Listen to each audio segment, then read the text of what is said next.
Today on the show, we have the House of Mouse headlines brought to you by laughingplace.com, your up-to-date resource for the latest Disney news every day of the week. This episode is being released on September 4th, 2024, and here's what's been going on in the world of Disney recently. The upcoming closure of Disney California Adventure's Red Car Trolley, a Disney loyalty program coming to an end, changes to a beloved attraction, and more. Hear the latest news from the Walt Disney Company in today's House of Mouse headlines. 2 more members of the family Madrigal have arrived at the Disneyland Resort for a limited time. Now, guests can meet with Louisa and Isabella. Both sisters are now appearing at Zocalo Park in Frontierland, where Mirabel also greets guests. While the Louisa and Isabella appearances are listed as being for a limited time, no end date has been announced just yet. Still, that billing does give a drip, drip, drip of pressure to see them on your next visit before they depart.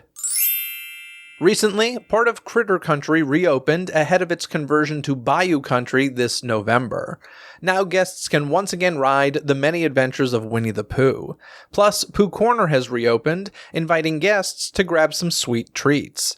As a reminder, this side of the store will remain Pooh's Corner, while the other side will become Lewis's Critter Club with the opening of Tiana's Bayou Adventure.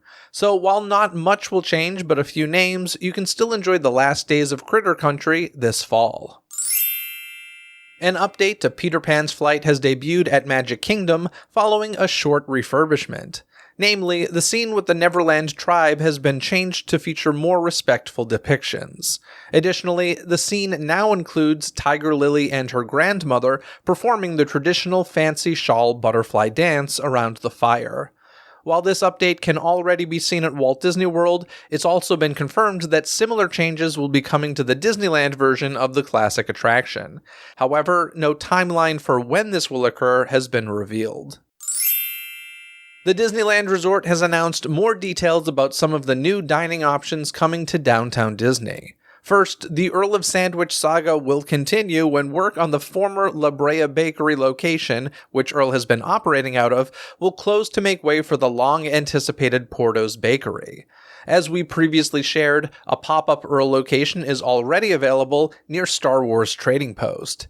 Then, when the 2-story Earl of Sandwich location eventually opens, the second story will be home to the new table service concept, the Carnaby Tavern, which will take inspiration from the 60s rock and pop British invasion. Elsewhere in the district, we also learned more about the previously announced steakhouse and barbecue concepts that will take over the former Tortilla Joe's area. Both new restaurants will come from Michelin star chef Joe Isidori.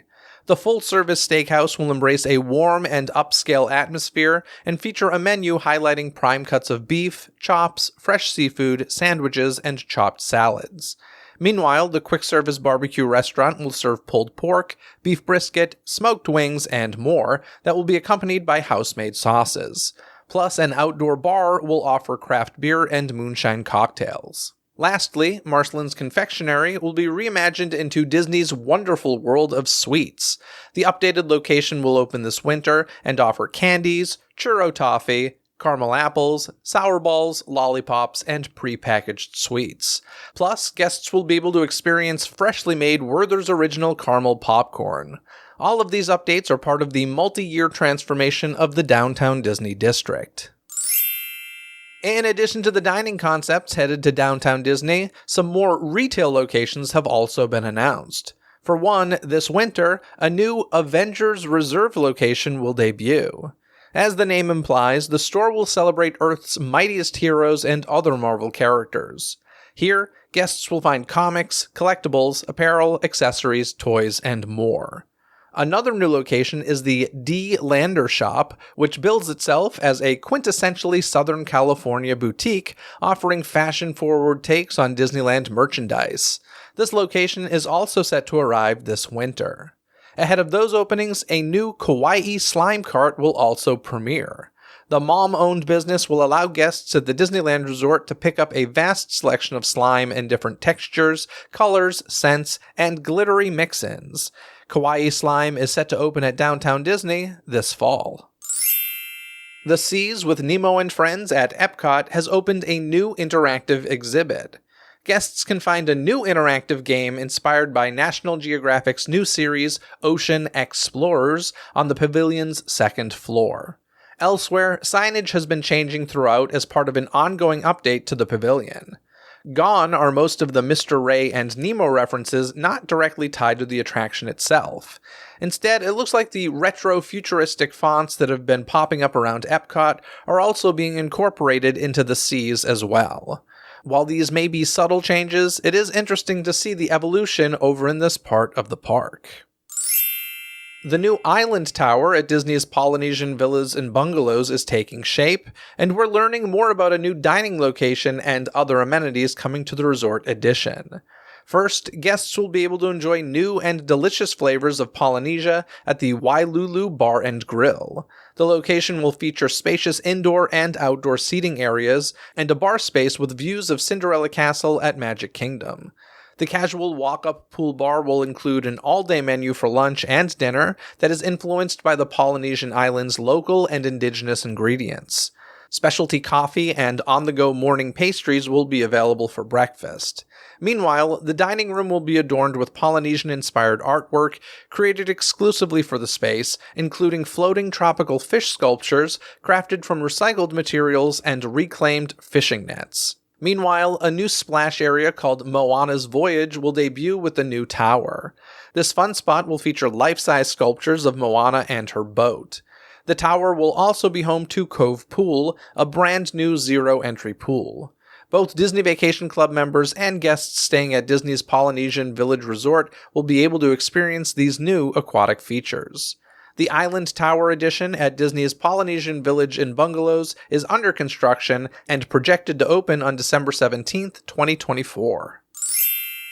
A Marvel overlay of a classic attraction is set to debut at Tokyo Disneyland earlier than planned next year. It's a Small World with Groot debuts at the park on January 15th. Ahead of that, behind-the-scenes photos showed some of the figures that will be part of the ride, including Mary Blair-esque interpretations of Black Panther, the mighty Thor, Captain America, Rocket, and of course, several iterations of Groot himself. In preparation for the overlay, Tokyo's regular It's a Small World will be closed from September 17th through January 14th. It's a Small World with Groot is set to run from January 15th through June 30th, 2025. One of the 3 vessels being called Disney's newest ship has set its maiden voyage date. The Disney Destiny will set sail from Port Everglades on November 20th, 2025. Bookings for the ship's inaugural season will open as early as September 6th to Castaway Club members ahead of the public on-sale date of September 12th. In addition to that news, Disney Cruise Line also revealed some new details about the Cask and Cannon Lounge coming to the ship.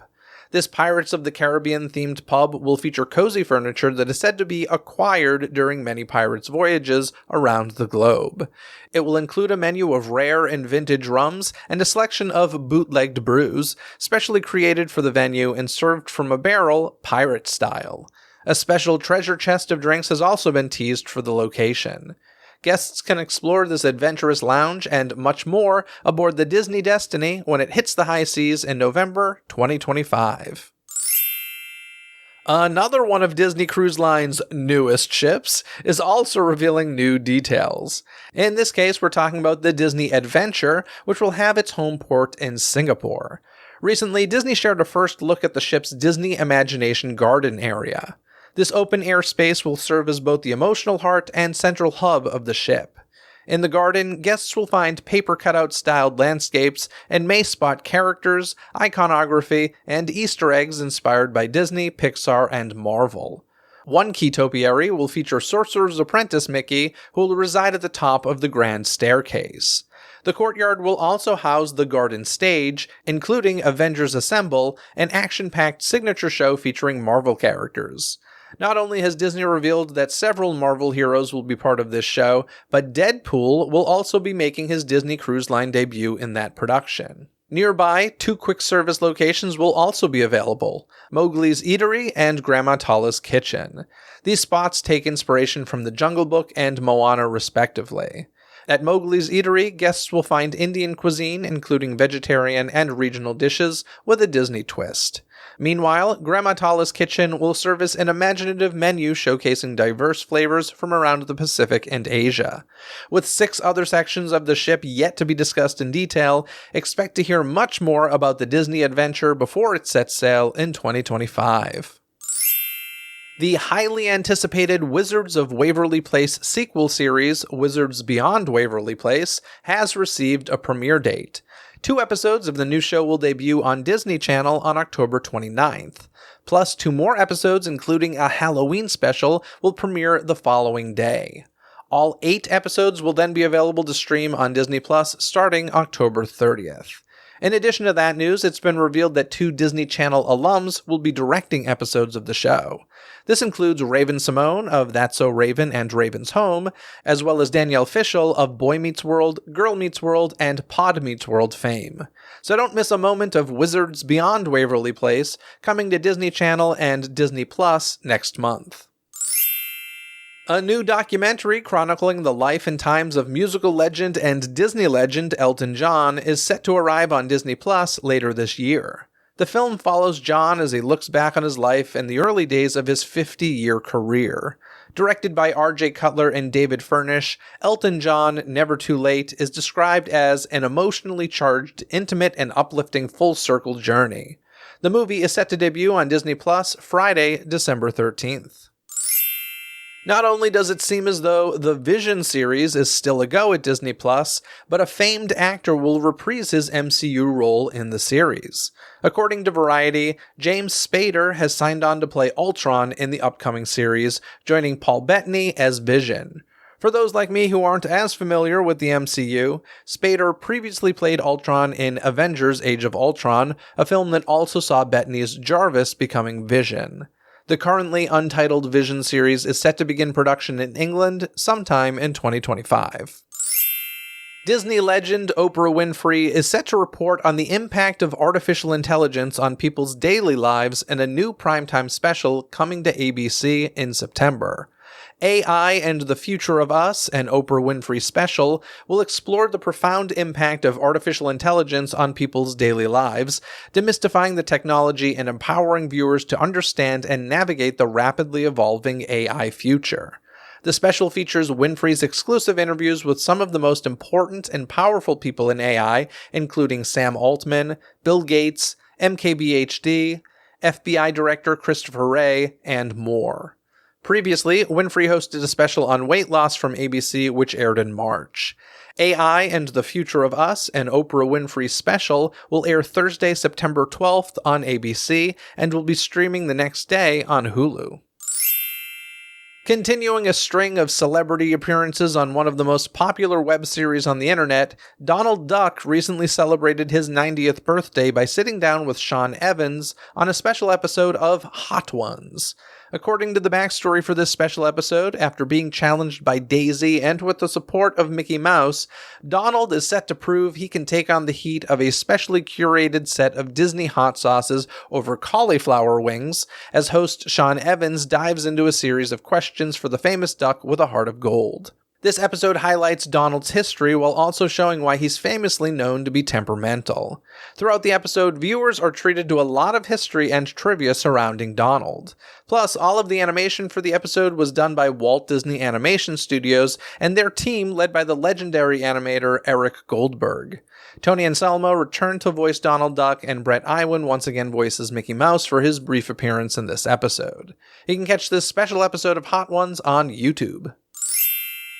Tim Burton was recently honored with a star on the Hollywood Walk of Fame. The filmmaker was awarded with the 2,788th star on the landmark Hollywood Walk of Fame in a ceremony held on September 3rd. Burton's star is located at 6600 Hollywood Boulevard in front of Hollywood Toys and Costumes, a fitting location for the iconic director. While the timing of his star lines up with the release of Beetlejuice for Warner Brothers, Burton has a long history with Disney as well, including working as an animator for the studio before directing Alice in Wonderland, Frankenweenie, and Dumbo, as well as producing The Nightmare Before Christmas.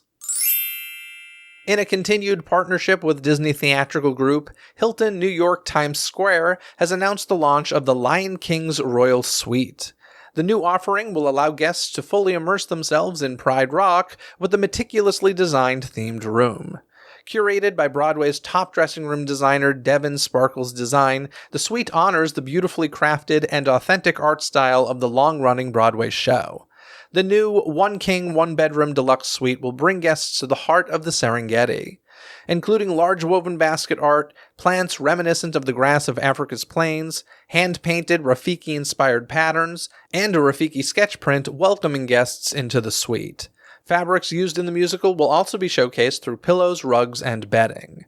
The Lion King Royal Suite experience includes 2 Hakuna Manhattan cocktails or 2 Serengeti Sunrise mocktails, a wake-up call from Broadway's Rafiki Shidi Manye, a themed sleep mask, a one-of-a-kind autographed costume rendering from one of the musical's actors, as well as merchandise from Disney's The Lion King on Broadway, Simba S'mores dessert, daily breakfast buffet access for 2, daily parking, and access to special-rate premium seats for the musical. Starting at $500 per night, the Lion King Royal Suite can be booked on the Hilton New York Times Square website. Disney board member James Gorman has been selected as chair of Succession Planning Committee, a committee developed to find a successor to Bob Iger as CEO. Gorman joined the Disney board at the beginning of 2024 after recently overseeing the succession process at Morgan Stanley. The Succession Planning Committee also features Mark Parker, the chairman of the board, as well as Mary Barra and Calvin McDonald. This comes as Iger participated in an interview with Kelly Ripa, where he shared his obsession with finding a new successor, saying that he hopes to retire again and leave the company in great hands.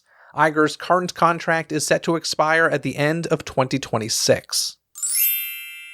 And now it's time to bring back Kyle Burbank from laughingplace.com. How you doing, Kyle? I'm doing well, Jeff. How about you? I'm okay, but are you ready for the holidays at the Disneyland Resort? Because Halloween's not even here, but are you ready for the holidays? Okay, you act like they didn't announce all of this forever ago and that they didn't start Halloween in August. I know. When they officially announced the holiday stuff, I think they did that. Oh, we had the whole conversation about the appropriate June announcement versus July, right?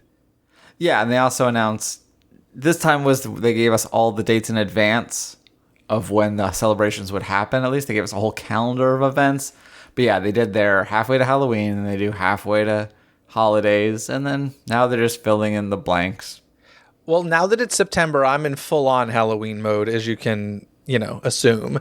But it's like over 100 degrees here in SoCal, and I'm ready for, as they say, the sweater weather. I'm ready for the sweater weather. And me too. Yeah, I'm debating. I'm literally going to Halloween Horror Nights tomorrow night. And I'm like, oh gosh, do I need to wear shorts? I'm like, I think I need to wear shorts. So, there are worse things, I guess. But yeah. There are worse things you could do. Okay, then where is that on the Kinsey scale from Chorus Line to monster trucks? We're bringing in pre-show conversation into the main show, I see. Yeah, I know what that song's from. People will have no idea what we're referring to. That's going to be our little secret, Kyle. From Chorus Line to monster trucks, where does Grease lie for you? I mean, it was a big hit. It was a big hit. Grease 2, way closer to Chorus Line, but Grease is pretty solid. All right, fair enough. Anywho, folks, let's get into it because holidays at the Disneyland Resort are set to return this year from November 15th, 2024 through January 6th, 2025. And keep in mind that is also the opening date for Tiana's Bayou Adventure, that November 15th date. And I'm going to go through the stuff that's returning real quickly, and then we'll talk a little bit about the newer stuff because set to return, we have Disney's Festival of the Holidays at Disney California Adventure, which includes Viva Navidad, the fantastic street show over there. If you haven't seen it, check it out. It's so good. Kyle, have you seen it in person? No. Oh, it's so good. Viva Navidad. It's a blast. Also, Mickey's Happy Holiday Cavalcade, the food marketplaces, and more are all part of that Disney's Festival of the Holidays at DCA. We're also getting back Believe in Holiday Magic Fireworks, World of Color, Season of Light, my favorite World of Color, And of course, the ride overlays. It's a Small World holiday, Luigi's Joy to the Whirl, Mater's Jingle Jamboree, and Haunted Mansion Holiday, which of course is already open for the Halloween season. But Kyle, I don't know if we've talked about this at all, and it's not technically official, but it sure as heck feels official. So you know how those rumors have been flying around for a while that we're going to be getting the digital hitchhiking ghosts here at Disneyland. So at the end, we have Lock, Shock, and Barrel for Haunted Mansion Holiday, and they always have like these presents and different items that are floating where the hitchhiking ghosts would normally be, and they've always been done the same way, practically, as the hitchhiking ghosts. But those are currently digital this year, which means almost a guarantee that the hitchhiking ghosts indeed will be digital when Haunted Mansion returns. Have you heard about this at all? A little bit. I wasn't like I saw a video of it, and in the video it doesn't really read as anything that different. But if that's the case, then that makes a lot of sense. But then doesn't Florida also, like that scene right before you get to the mirrors, it has like some sort of digital hitchhiking ghost, or they still have the real animatronics there? Before the end mirrors? Yeah, so like where Oogie Boogie is for Holiday. Oh, yes. Yeah, those are physical. I'm just talking about the mirrors at the end. Sorry. Right. Yeah, just the mirrors at the end. Pretty sure the ones that go home with you, I would bet money they're definitely going digital. It's been rumored for a long time, but first time I went through Haunted Mansion Holiday this year and saw that the holiday version is digital, I was like, oh, I think this is actually happening. So that's interesting. Also returning, something nobody's had enough of, Kyle, a Christmas fantasy parade. It hasn't been enough years. It's seen the heights of Duffy and and then been removed. That's how long it's been around. I do find it funny, honestly, when there are long-running parades. I do find it interesting to see the character swap outs from year to year based on what's popular, or I like it especially when a new character is introduced that is very fitting for an existing float, and like, oh, that fits beautifully. Like, I don't know, I can't remember honestly how far back a Christmas fantasy parade goes, but there's the whole toy section. And let's pretend, once again, don't know if this is true or not, but let's pretend that this float existed before Toy Story did. And then Toy Story comes along and you're like, oh, it's the perfect fit. And so I always find that kind of fun. Like you said, Duffy, there's always been the teddy bear at the beginning. All of a sudden, Disney has this popular teddy bear. And has it ever been Lotso? I don't think so. They should do Lotso. Except he's a villain. I know, but it doesn't matter. It still would be fun. And then they can pump out his strawberry scent from the strawberries are not a Christmas. It has to be cranberries. It could be a special edition Lotso that smells like cranberries. All right, I'm all for it. And then they could sell that in the stores. Okay, now why don't they hire us? Synergy, baby. Lotso, cranberry, is that what we're going with? I need cranberry. I can't do strawberry. Okay, cranberry edition Lotso, a limited edition plush in the stores. Boom, sold. Print. I want to see that in holidays 2025. Anyway, there's that. Holiday time at the Disneyland Resort guided tour is returning. You can meet Santa at Redwood Creek Challenge Trail, as well as at the 3 Disney Resort hotels through December 24th. He's busy. He is busy. He's hopping around. New this year, Santa Claus and select characters will visit and create special memories with guests at the Fantasyland Theater, which will also feature cookie decorating, craft making, storytelling, and atmospheric music throughout the day. So this is kind of the new use of the Fantasyland Theater, these kind of pop-up temporary arts and crafts. Honestly, it's very reminiscent to me of what used to be at Big Thunder Ranch, so I love it for that reason. I think the atmosphere obviously isn't as great. Big Thunder Ranch was just such a mood, and I loved that mood. But I think this is cool that this is happening. I'm trying to remember. Oh, yeah, Santa was meeting like in Critter Country, wasn't he? Well, yeah, he used to be, like you mentioned, Big Thunder. He used to be back at Big Thunder Ranch way back in the day. I don't know where he's been in recent years because I haven't been there. I want to say he's been in Critter Country, like where Winnie the Pooh typically meets. And that's been his spot. So I think that this makes more sense. I think this will be a better setup. I actually think this will be nice because, as I mentioned, I was really happy with what they did there for Pixar Fest. Now, don't get me wrong. I still prefer a stage show, fully produced. But it was better than I anticipated, and I'm happy to have like a proper spot for some Christmas festivities in Disneyland. That'll be cool. Well, if he really was that thoughtful spot, though, now because it's going to be Bayou Country, I really do want a Cajun Santa. They should have leaned into that. I want Lewis with a Santa hat. Yeah, also good. Also, you know what they could do with that? Make a limited edition plush of Lewis in a Santa hat. We need plush trading. Why are we still doing pin trading all these years later? They could make so. Well, I'll tell you why. Because the insane amount of profit on pins. That's why. What it costs to print those things, create those things versus a plush. Yeah, profit margin is huge. Although they do charge a lot for a plush. What's the most you've ever seen a pin sold for? I mean, a regular sized pin? Yeah. I want to say average is like between $10 and $15, right? Yeah, I think some might get. Also, it's been a long time since I've purchased a pin, so there's that. And I know that the prices across the board for a lot of like staples, like ear hats and things. By the way, did you know that they now charge for embroidery? It's probably been years, by the way, but they charge for the embroidery on the ear hats. I gotta be honest, I never knew it was free. It must have been free at one time. I remember distinctly going in 8th grade for like a field trip, and they asked if I wanted it, and I was like, how much is it? And they're like, it's free. I'm like, okay, sure. Oh, but wow. I had to pay $5 this time on a little... Also, the Plan Disney site is wrong. They don't have embroidery at Downtown Disney. If you don't have a park ticket, you need to go to the It's a Small World shop at the Disneyland Hotel to get your embroidered ear hat. Oh, interesting. Well, that's a lot of knowledge you just dropped there, Kyle. Thank you.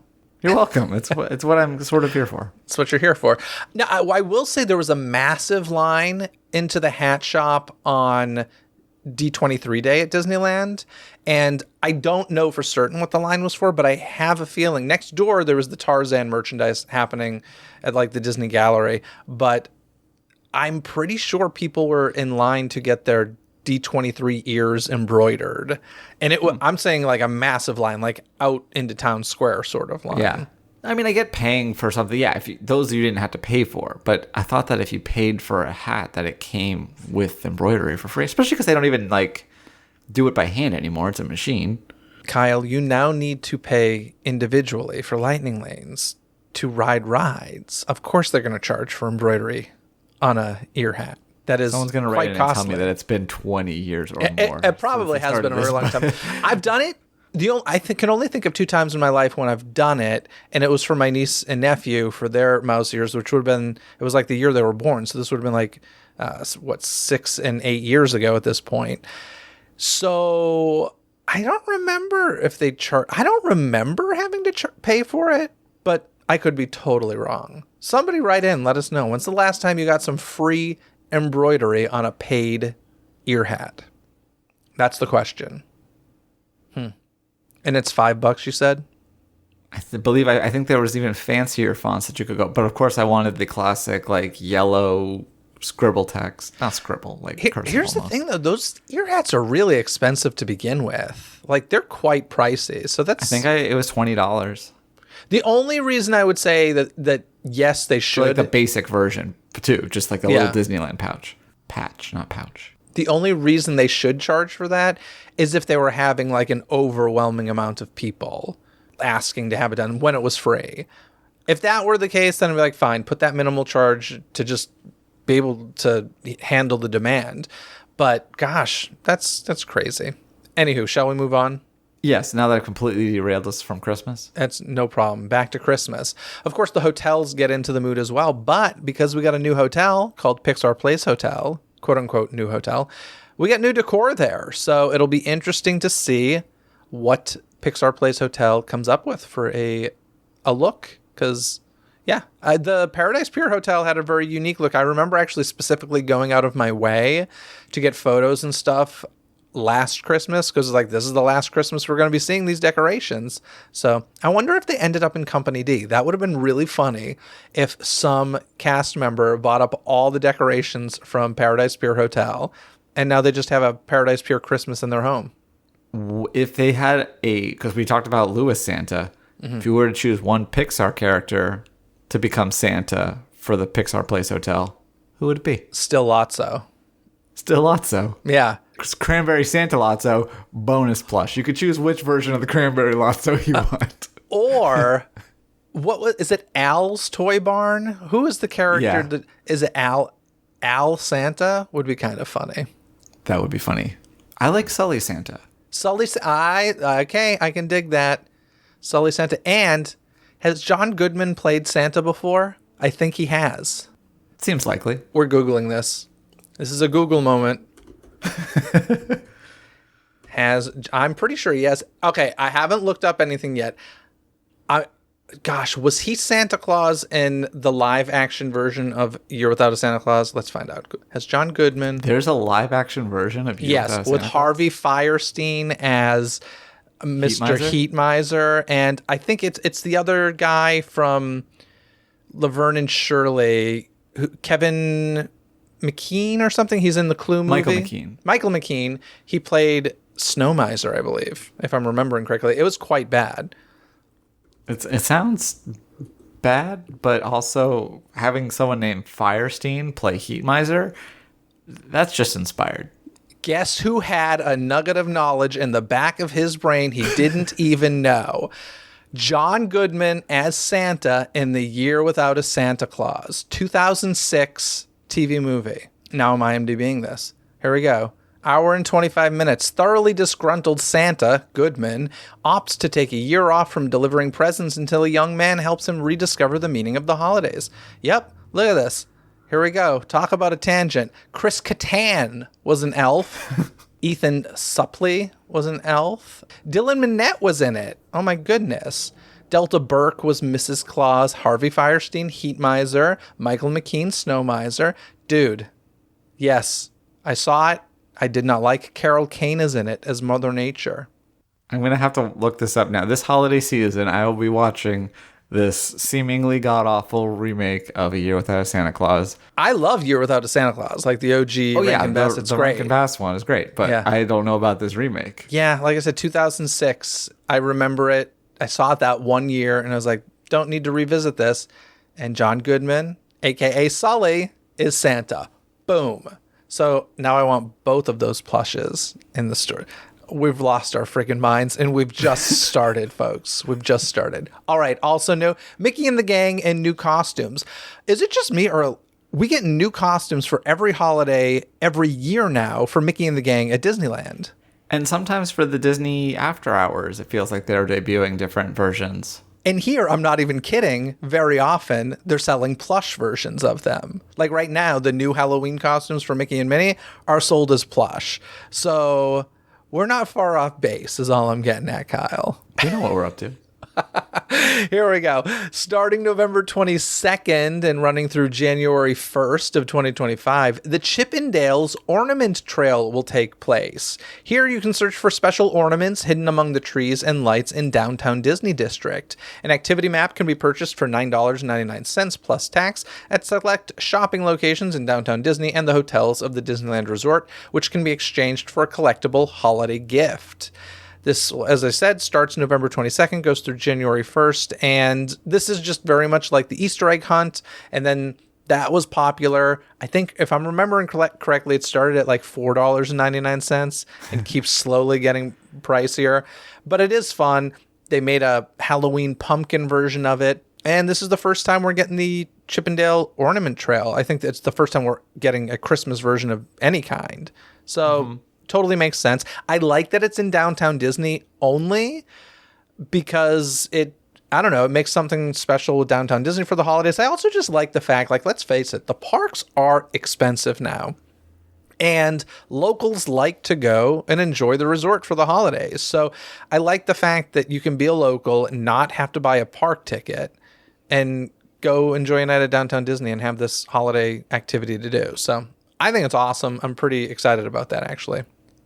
Yeah, and I think the Pluto thing started as just downtown Disney, and then I think now it's expanded to the parks. But I think you could still just do like the downtown Disney version, which is nice. Yeah, they have different maps. So when they do it in the parks and downtown Disney, like I believe Easter, downtown Disney has a map, Disneyland has a map, and DCA has a map. So like there's 3 different versions.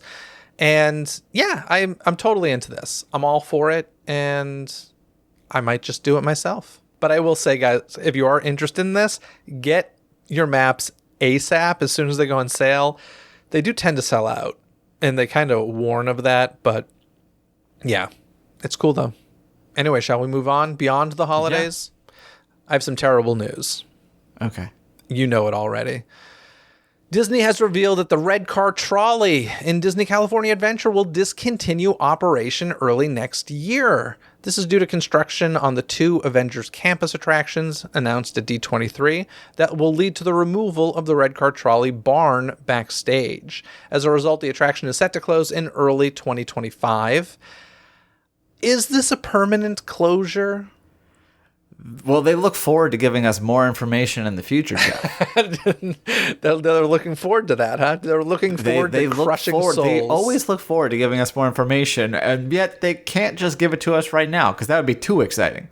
So I'm reading a lot of places that it's closing permanently, but I've read one place that said temporarily, and it doesn't seem like they've given us a solid answer. Now, here's my guess. My guess is it is permanent. And the reason I guess that, I'll put it to you this way, if it ends up being a permanent closure, Pandora is going to Hollywoodland. It has to, right? Like, otherwise, find a new place for this thing. I don't know. It just makes me sad. Once again, we had this conversation about Rivers of America, Tom Sawyer Island, but things, kinetic energy and just beauty, things that give energy to the space. It's sad to see it go away. And I get it, especially at Disneyland. Things got to go to bring in new, but this one's a bummer. Plus, I'm just still not over the Red Car Trolley Newsboys being gone. How many years has that been? I'm still not over it. And I'm not even Here's kidding. the thing. I learned 2 weeks ago, or whenever this news was announced, that was no longer around. You didn't know that the Red Car Trolley Newsboys were no longer around?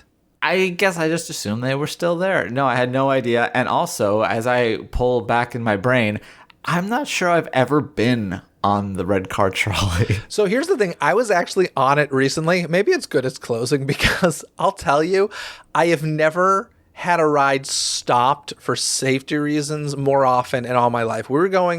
It took us maybe 20 minutes to get from the start at the entrance to DCA over to Guardians of the Galaxy. And it was just constant stopping because, a kid would be in the seat and then stand up and they'd stop and like, don't stand up. And then would be driving and somebody would like caress their hand against the vehicle as it passed by. And like they would stop the whole thing and then reprimand the guest. And like, it was nonstop. At least 4 or 5 times we stopped for really asinine reasons. And I was just like, are you kidding me? Like, there are more safety features on this trolley than there are on Space Mountain. This is nuts. What was also funny is when you look at it on paper, it's been open for 12 years, but it's been closed for so often because like it was closed for the Avengers Campus construction. Yeah. And then, of course, it was closed for the pandemic, and it didn't reopen until 2022. So, yeah, of that 12 years, I'd be very curious to know how long it was actually operating for. Here's what I want. Let's say this is gone. It's gonzo, gone forever. I want this Red Car Trolley and the Jolly Trolley from Mickey's Toontown in the Esplanade between the two parks. Red Car pointing toward DCA, Jolly Trolley pointing toward Disneyland. Done, and then sell plush versions. Just kidding. But are you gonna call this episode like Plush Return of the Plush? I'm not even a plush guy. I don't even buy plush. I can't remember the last time I bought a plush for myself. I'm not a plush guy.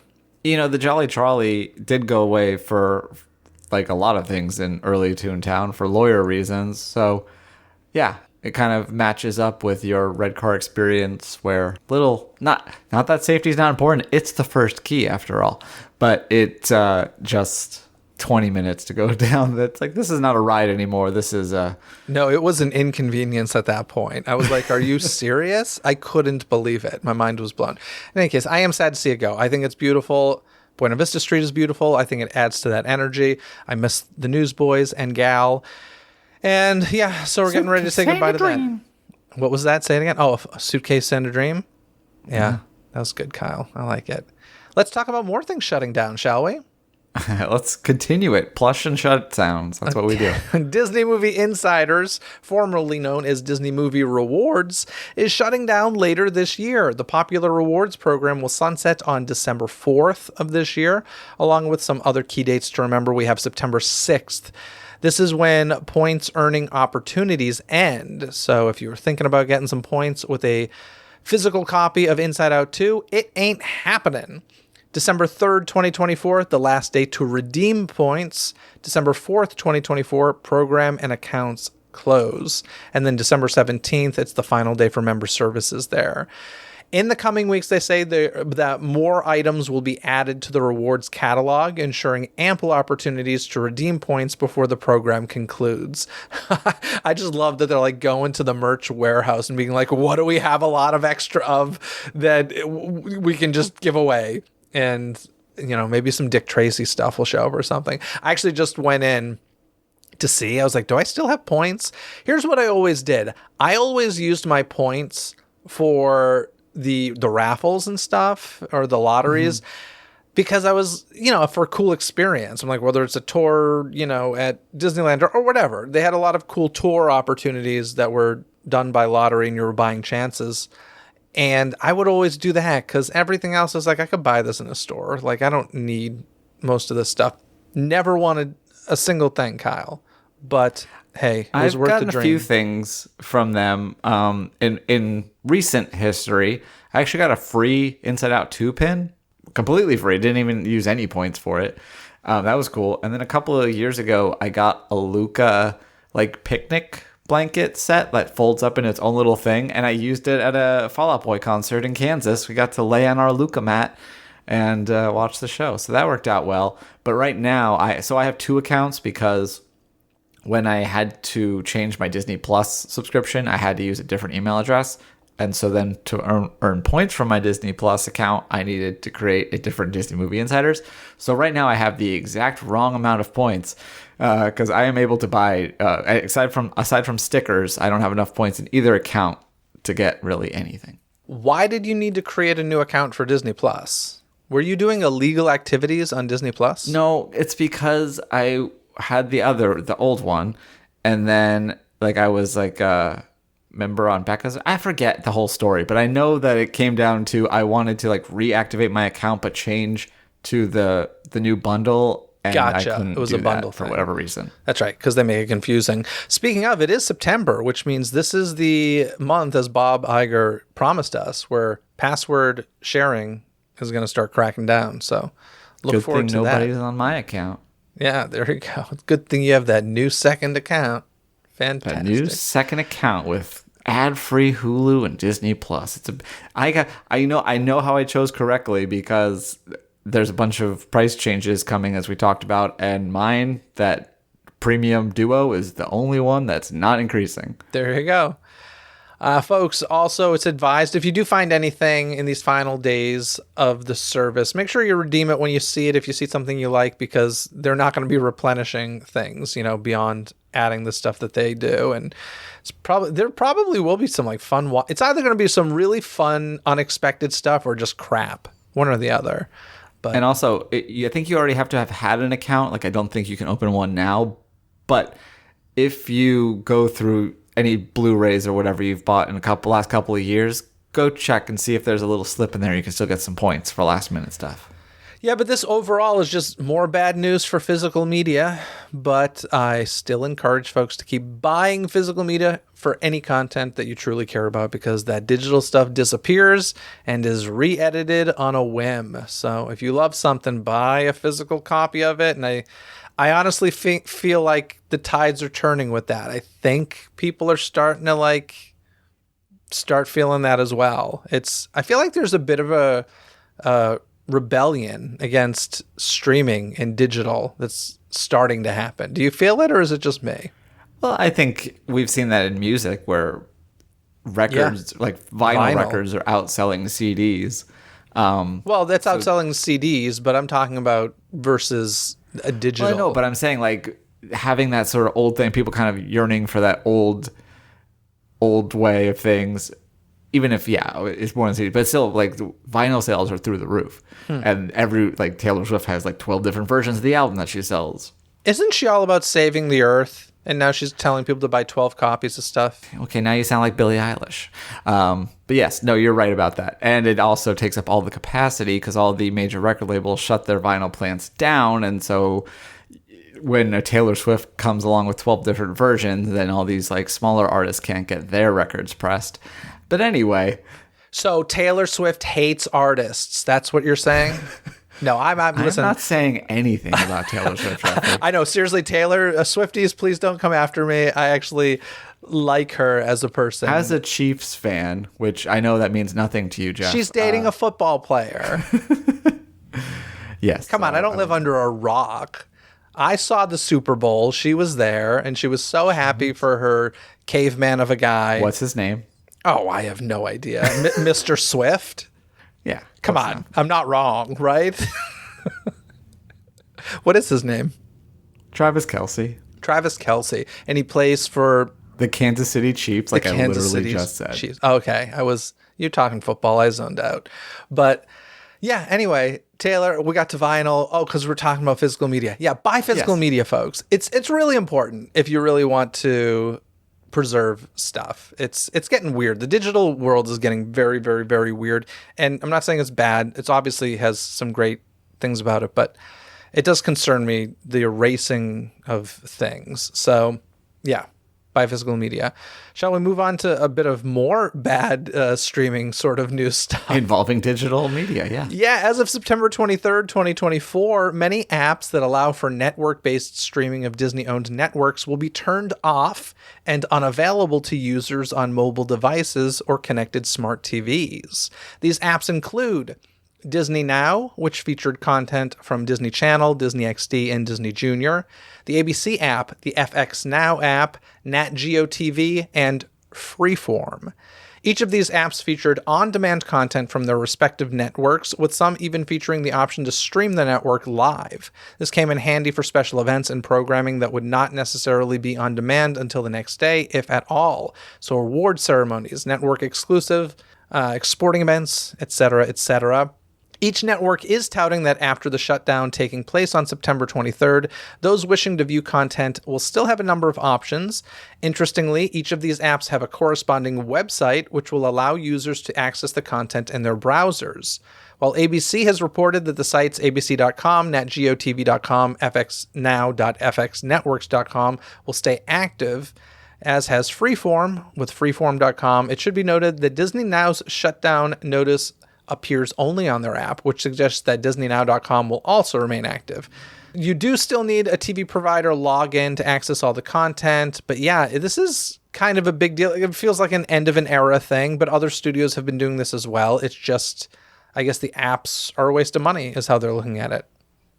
Yeah, and I mean, it didn't make the list because it's just happening right now, but who knows if it'll be resolved by the time you hear this, but DirecTV and Disney, all the Disney networks are not viewable on DirecTV because, this thing we go through every few months where there's a carriage agreement. So I wonder if it has anything to do with that too. And also, they want to push like Hulu plus live TV and those other things. So why spend money trying to fight for something that probably, I completely forgot Disney Now was a thing. So I don't know how popular these other apps are, but I'd imagine they're not worth the headache that they may be causing. Yeah, I mean, Disney Now was for a younger audience, so I'm not surprised you haven't heard of it. I feel like the stuff for the younger kids actually probably does better because a lot of parents use it as babysitters a lot of time. Every kid has their own tablet these days, and so my guess is out of all those, I wouldn't be surprised if Disney Now did better than most. But it does seem like something that just the industry as a whole is kind of letting go of. So in 30 years, we can reminisce and be nostalgic for it. Sound like a plan? Yeah. Cool. Can I give you some good news? Yes. May I? Is that allowed? It is allowed. Great. Because AFI Fest, AFI Fest, which is the American Film Institute, they have a yearly film festival, and it's been announced that they have their opening night film, and it's called Opening Night. Another musical theater reference? 2 from you in this episode and 0 from me. What is happening, Kyle? I can't explain it. It's opening night. Good luck, good luck, good luck, good luck. Anybody know? Write in, let us know. Music by John Williams is an all-new documentary covering the iconic composer, Disney legend, John Williams. Produced by Lucasfilm, Amblin Documentaries, and Imagine Documentaries, the film will chronicle his humble pianist start to the bona fide greatest film composer of all time. All I'll say is I really, really, really, really, really hope John Williams makes an appearance at this. He has been MIA for a while. We keep hearing he's expected to make a full recovery, but the man is 90-something or other, and it makes me not happy when he's not well enough to be places, and I hope he's doing okay. But I'm excited for this documentary. Yeah, and I don't know where it'll end up afterwards, but I'm sure you'll be able to see it some way. Have you ever been to AFI Fest yourself, Jack? I have. I went and saw Saving Mr. Banks at AFI Fest. Okay. Yeah. I saw a different screening of Saving Mr. Banks that had the filmmakers and Tom Hanks and cast there. But the one time I went to AFI was for the Imaginarium of Dr. Parnassus. What is that? That was the Terry Gilliam movie where Heath Ledger was making it when he died, and so then they had 3 different actors play like when they went into the weird world. So I think it was like Johnny Depp. I forget who the other 2 are, but that's the one time. That's also the only time I've ever been inside of the Chinese theater. I've been to the Chinese Six a couple times, but never actually been to the real theater except for AFI. Oh, wow. I've seen some classics in the Chinese theater. I saw Psycho in the Chinese theater. I've seen Sunset Boulevard in the Chinese theater. Yeah, I don't go super frequently because that AMC A-list really gets you to just stick with AMC, which is the whole point of it. But yeah, it's a great venue. It was cool.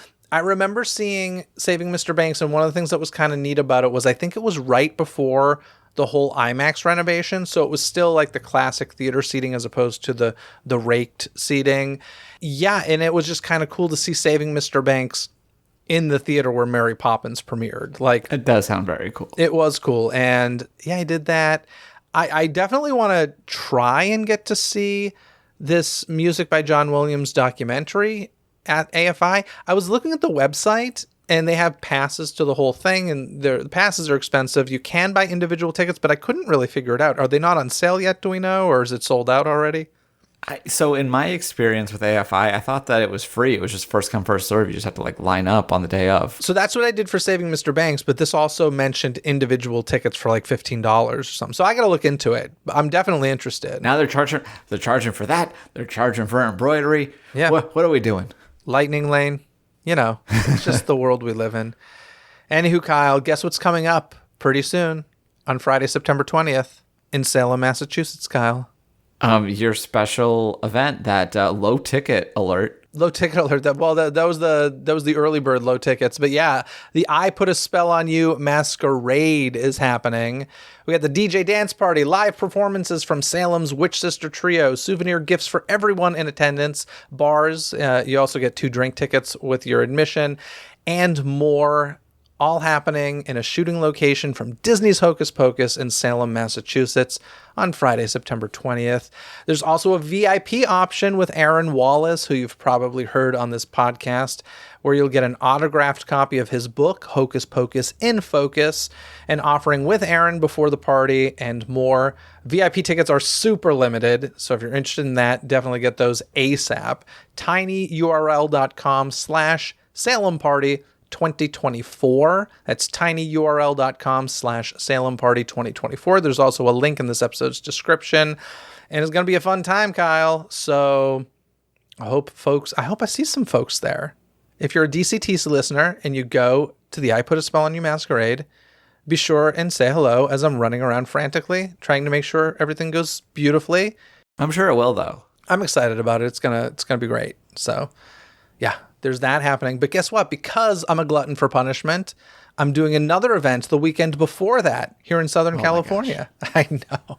Although this isn't mine event, so a bit less pressure. But yeah, I'm producing and curating an 80s and 90s Halloween and horror museum for Creep It Real OC here in Southern California. So if you can't make it to Salem, In Southern California, Creep It Real has become nostalgic this year. So there's the 80s, 90s Halloween and Horror Museum I'm taking part in. And then I've also organized a mini reunion of Nickelodeon's Are You Afraid of the Dark talent, which I'm obsessed with. So there'll be meet and greets, photos, autographs, all that stuff. But also I'm moderating a panel with them on Saturday, September 14th.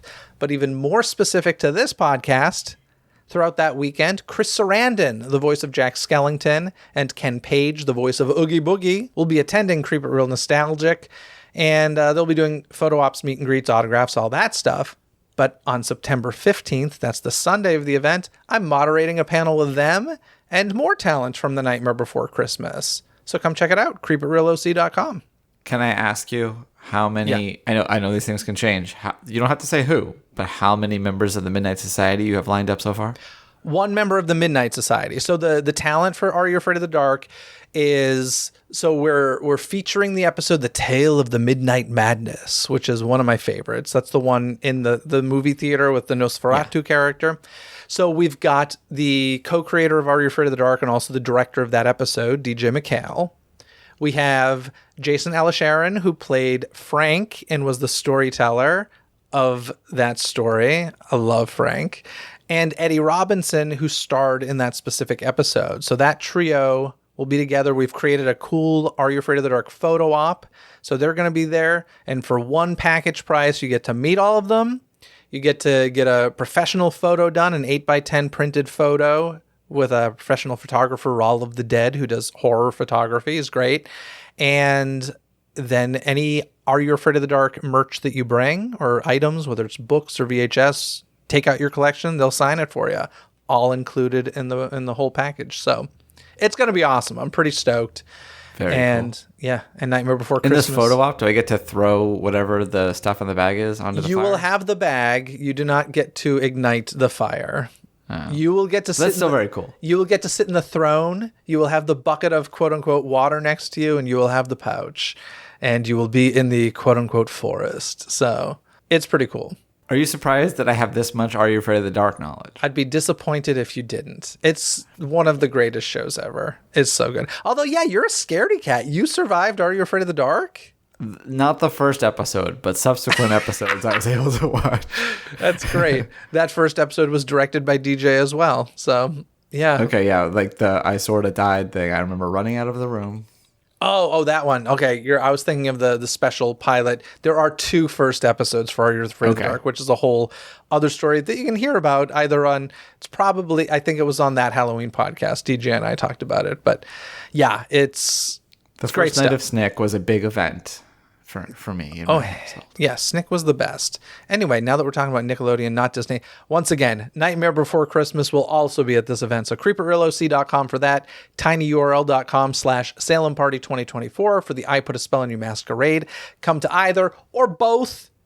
Just let's have some fun because that's all good news and not bad Disney news like a lot of this episode was. So, anywho, Kyle, anything you want to add before we get going here?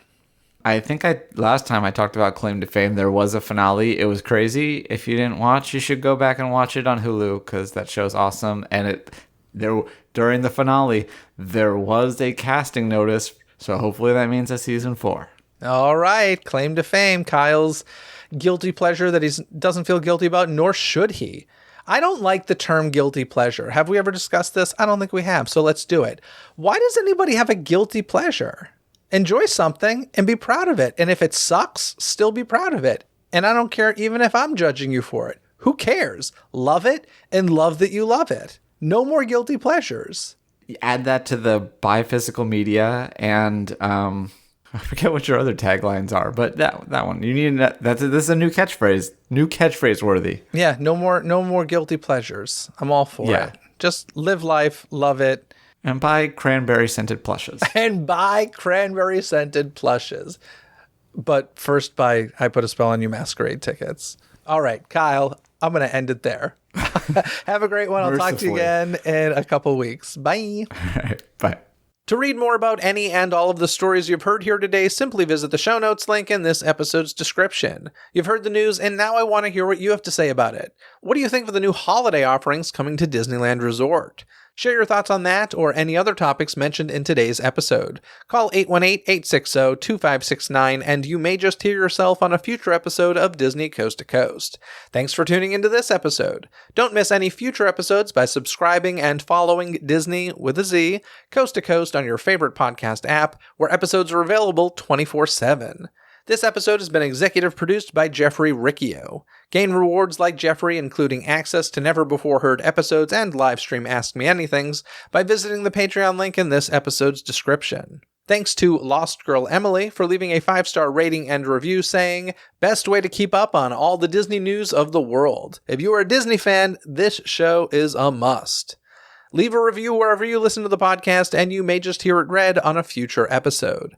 Until next time, anything you need can be found in this episode's description. From additional information and links discussed in this episode found in the show notes, contact info to reach me, access to the show's official website, some free gifts from me to you, and so much more. So be sure to check out this episode's description. Other than that, folks, have a magical day. Bye!